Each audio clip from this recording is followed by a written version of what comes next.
What's going on, guys? I am Toxic Jordan. Welcome back to the channel. So today we are going to be jumping into the legendary VEGETA event here with the Power Beyond Super Saiyan team. We're going to try and get this new mission done if possible. I don't imagine that this run is going to be too difficult for us. Oh, I may have just messed something up. I don't think I have my entrance animations on. Oops. Let me go ahead and turn my animations on real quick, and then we'll get the animations for the next, the LR Gods on the opposite rotation. Okay, yeah, so we are running the Anniversary LR Gods team here. They are, you know, obviously, like, one of the strongest units that you can bring on this team, because they provide the 200% leader skill for the category, and then they are probably one of the strongest units in the game for this event, I imagine. You know, obviously they aren't like a build-up character or anything. I mean, they do have a little bit of build-up, right? Because you do need to get them transformed and stuff before they're able to be at full power. So they do take a couple turns to get there. But they aren't like an infinite stacker or anything like that. Like some of these other units could be. Like, obviously, Tech Ultimate Gohan is probably, like, debatably the actual best unit in the game for this event, because he's going to be greatly raising attack and defense, and he guards throughout the whole thing, and then the final phase is against an AGL enemy, is the main thing. So something important to note, though, is that final phase does cancel dodge, so the LR Gods are going to suffer a little bit there, but I imagine that the amazing amount of damage that we're going to be doing will help make up for that, so...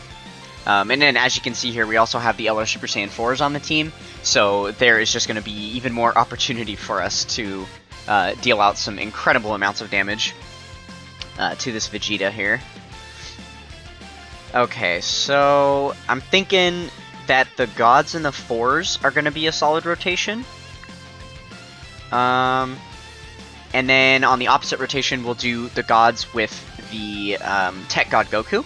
Obviously, that's like one of the best friends for the Anniversary LR Gods. They're going to share quite a few links. We'll double check how many. I think it's like 5.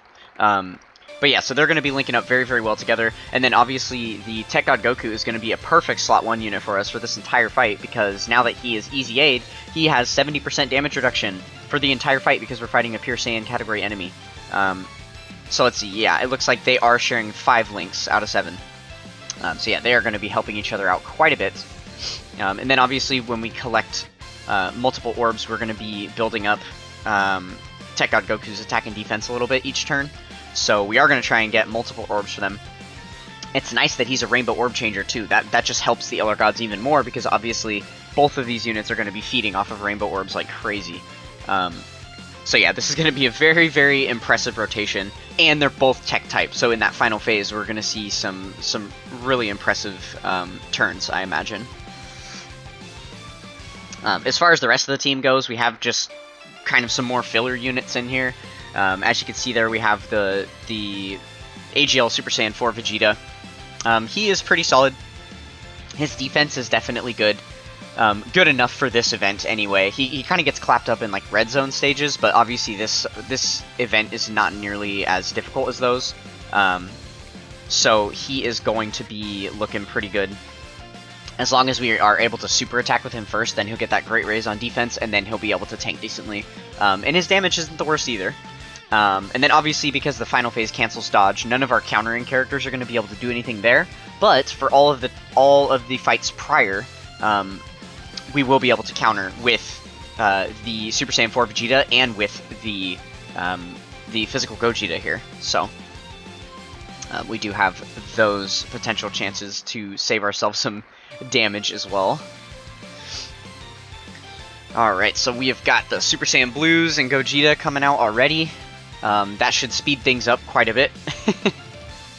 We are going to be doing quite a bit of damage. I may actually keep the Evolution Blue Vegeta on rotation with them instead of the LR Super Saiyan 4s. Let me just double check as far as like how they're linking up and stuff. And see. 4 links, okay. So they have 4 links together, and then I think they only have 2, yeah. Okay, so we'll do this. Yeah, let's just go ahead and keep this rotation together, and I think they're going to be looking good. Yeah, because they get a little bit of extra ki that way, too. Okay, that is pretty solid. So let's see. I want the AGL Vegeta to do some attacking so that he can get his defense built up. Obviously, he needs to attack like 4 or 5 times before he is able to have his defense fully built up. So we're going to put him in slot 1 and allow him to do a little bit. And then we'll continue on from there. But I think on future turns, it would probably make more sense to have the gods in slot 1. Because obviously, Vegeta's going to be raising his defense on super attack. So he is going to tank better after doing some damage. Rather than getting hit with a super right at the start of the turn. Okay, so that's a little unfortunate that he got hit with that super attack, especially with type disadvantage, because he still does need to build up a bit here before he's going to be looking too impressive. So that wasn't the most ideal, but that's okay. We've got a lot of HP on this team. These 200% leader skills, when you're using like the anniversary LRs on the team, you just have the largest HP pools, and it really helps out. Like, we're upwards of 600k right now, so I'd say that's pretty good. Alright. Our last transformation animation we gotta look at here. Oh yeah, so I also have the Super Saiyan 3 adult Gotenks on the team. He is, again, just going to be a really solid slot 3 unit for us. He's got potential to do multiple super attacks per turn, and then obviously he's getting some really good defense raises on super. So if we're able to get off multiple additionals, then he is going to be looking very good. And he is tech type. The final phase of this fight I really wanted to be as easy as possible for myself.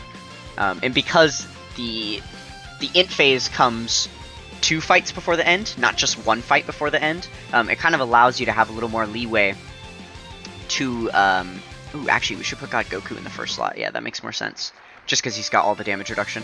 But yeah, just because, you know, if the int phase was the second to last phase, then we wouldn't be able to load up on tech units quite as much, because then we might be getting hit very hard there.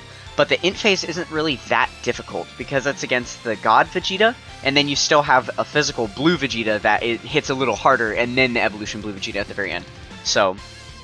we should be able to survive our way through the int phase, no problem, especially with the amount of dodging and damage reduction we have amongst our tech-type characters.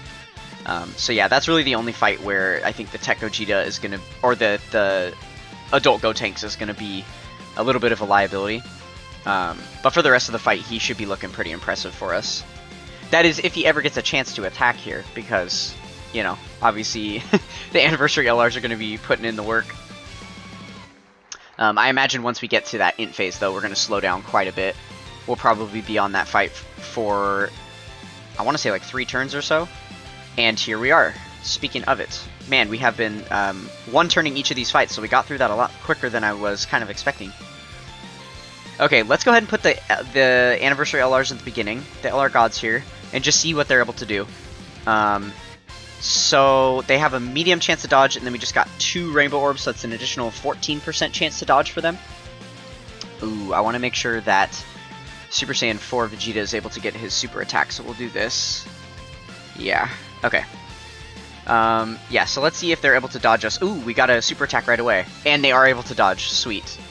So they are coming through for us. Looking good, looking good.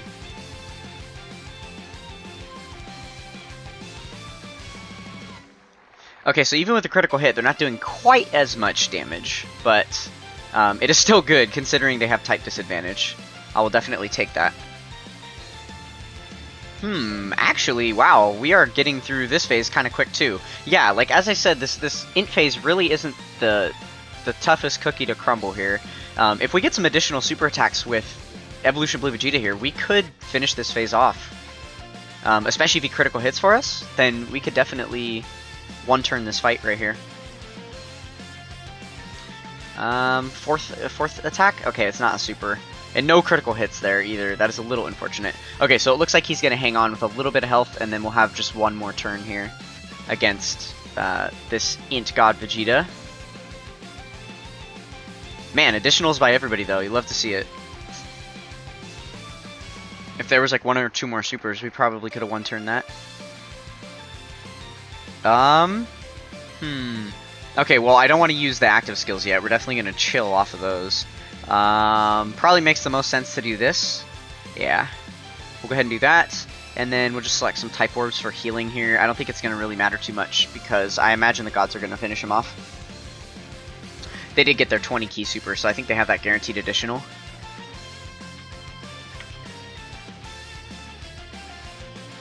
Yeah, okay. Very, very good.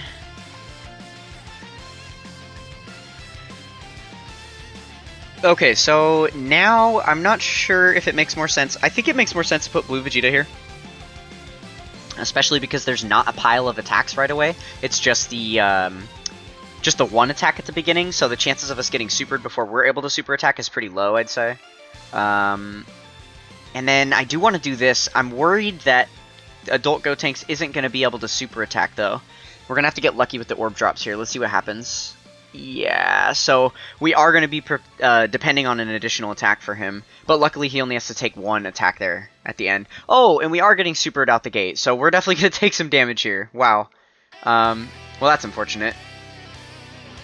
Okay, we luckily have a very large health pool to work with, though, right? So I think that only took about 50% of our HP. Yeah, we're just below 50% there.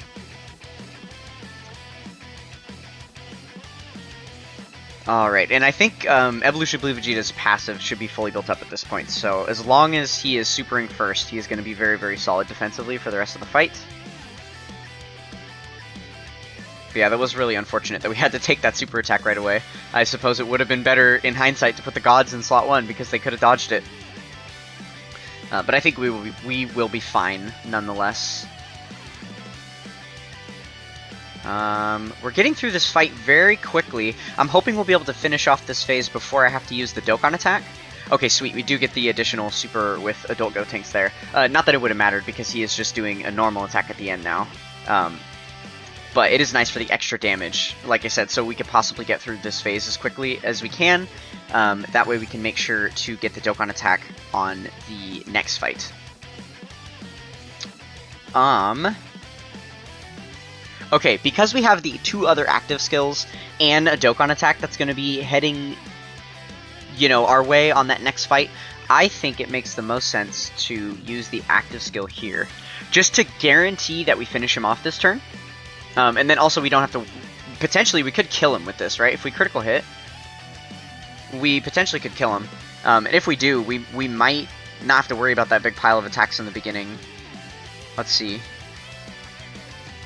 Because these active skills do hit pretty hard. Yeah, sweet. So we are able to completely finish him off there. Okay, so now we definitely should be looking good here. And we've got both the active skills that we can pop right here, too. So we'll go ahead and pop both of them right away.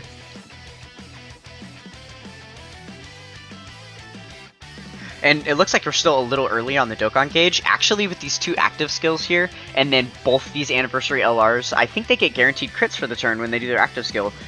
So they are going to be putting out some major numbers for us. I don't know if we're actually going to get to the Dokkan attack. We probably won't, I imagine. We'll have to see, though. And again, as usual, I'm always putting the active skill super attack character in the middle slot because the links that they have active do affect the damage that they do on their active skill. So it's always best to put them in the middle slot. I didn't really double check if Gogeta was getting any extra links here doing it this way, but it's always just, you know, a safer bet to do it that way. The only thing you risk is ruining your rotations if you have the wrong unit in slot 3. So just make sure to have your slot 1 and 2 units still set up properly. I guess the only way that you can kind of get screwed there is if your slot 3 unit is one that... oh man, the orbs are actually really bad here. That's the only thing. Okay, we'll do that. And then... I guess this... We'll see how this looks for us. Yeah, this honestly didn't look the best. We could have done better here. Hopefully we don't die. I'm not going to use an item, though. But yeah, if your slot 3 unit has an active skill to use, and then you have to put them in slot 2, and then they end up finishing off the enemy, and then it moves you on to the next rotation, and you kept them on rotation instead of having them rotated off, that's the only situation where that could be, you know, a hindrance for you. But seeing as how we're on, like, the last phase of the fight anyway, it doesn't really make a difference. And I feel like typically when you're using active skill super attacks, you're using those way late in the fight anyway, generally on the last phase, when it doesn't really matter about your rotations anymore, so... I feel like that's just overall good advice to make sure that you put your active skill units in the middle slot. Okay, so as predicted, he took a ton of damage here, and we didn't get supered, so he didn't do shit to us. Oh, wow. Okay, so he dodged us, and we didn't get an additional. Well, that was big unfortunate. If he didn't dodge that, he would have been dead already. Wow. Okay, so... That's mean. I thought we'd get a guaranteed additional, though, when we have a 24 key super. Let me go read the passive really quick here. High chance of launching an additional super attack. High chance of evading. Oh, I guess he only gets that before he transforms, right? Because when he is in base, then he gets the guaranteed additional with 20 key, and then the attacks effective against all type with 24 key. Wow, so it doesn't matter when they're transformed then, I suppose. Okay, well, I guess that's good to know. Okay, well, this is going to be the last turn of the fight. Absolutely. There's no question about it. Yeah, he does not have enough HP left to survive us, so... Let's see what we're able to do here. As expected, this was a pretty painless run. You know, these events were created long enough ago that they are definitely not built to withstand 200% leader skills, and an easy A from 2022 is just going to be able to tank him no problem. So, yeah. Suffice to say, this was kind of a joke of a run. Definitely not an issue. You would not need a team this good to beat this stage with this category, that is for sure. And we did. It looks like we didn't even end up getting to the Dokkan attack. So yeah, we were able to finish him that quickly. So there you go, guys. That was pretty effortless, pretty painless there. We were able to get the mission done. So if you guys enjoyed what you saw here, then consider coming over and being a part of the Toxic Tribe with a like, comment, and subscribe. We are trying our best to get to 77 subscribers by the end of the 7-year anniversary. We are chugging along. I think we're about at 40, right at the 40 mark right now. I think we can still do it, for sure. There's enough of you guys viewing these videos. So if you're here all the way at the end, then why not subscribe, right? So that is all I have for you today. That is going to do it for this one, and I will catch you guys next time. Peace.